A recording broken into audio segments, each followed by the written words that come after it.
দেখতে দেখতে একটা বছর পেরিয়ে গেল। তোর সাথে আমার কোনো যোগাযোগ নেই। আমাদের বন্ধুত্বের সম্পর্কটাও চিরতরে শেষ হয়ে গেছে। দূরত্বটা আজ আমাদের মধ্যে অনেকখানি।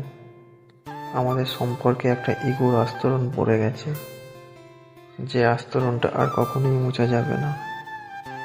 আমরা দুজন দুজনকে কথা দিয়েছিলাম, কখনো আমরা দূরত্ব তৈরি হতে দেব না। কিন্তু না, আমরা কথা রাখিনি। কিছু ভুল বোঝাবুঝির জন্য সম্পর্কের বিচ্ছেদ। কথায় আছে, এক হাতে তালি বাজে না। দোষ আমাদের দুজনেরই ছিল। দুজনই মনের মধ্যে ইগো পুষে রাখলাম। এভাবেই বন্ধুত্বটা হেরে গিয়ে জিতে গেল ইগো। জানি তুই বেশ ভালো আছিস, আর আমিও বেশ আছি। কারণ সময় কারোর জন্য থেমে থাকে না। ভালো থাকিস। হ্যালো বন্ধুরা, হৃদয়ের অনুভূতিতে তোমাদের সবাইকে স্বাগত।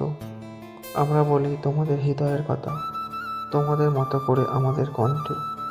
আমরা অনুভব করি, আমরা অনুভব করাই আপনাদের হৃদয়ের অনুভূতি। জুড়ে যাও আমাদের সাথে, আর ভেসে যাও স্বপ্নের জগতে, যেখানে বাস্তব তোমাদের বিরক্ত করবে না, আর কল্পনা তোমাদের একাকিত্বে রাখবে না। তাই চ্যানেলে নতুন হলে চ্যানেলটিকে সাবস্ক্রাইব করে পাশে থেকো। ভিডিওটি ভালো লাগলে লাইক, শেয়ার, কমেন্ট করে দিও।